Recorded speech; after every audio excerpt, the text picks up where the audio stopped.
చాలా మందికున్న కన్‌స్ట్రెయిన్ ఏంటి 8 క్రోర్స్ అనగానే చాలా ఎక్కువ అమౌంట్ కదా! సో, ఇండివిడ్యువల్స్ వల్ల అసలు అయిద్దా లేదా? అందరి వల్ల అయిద్దా లేదా?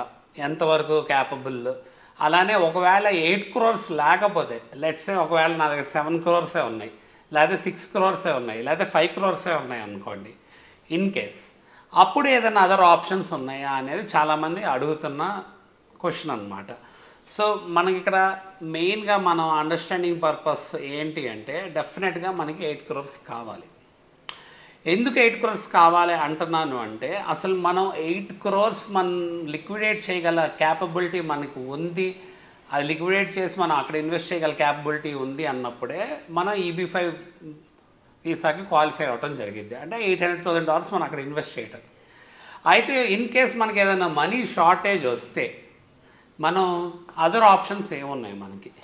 మనకి డెఫినెట్‌గా లోనింగ్ ఆప్షన్ ఒక ఆప్షన్ ఉంది.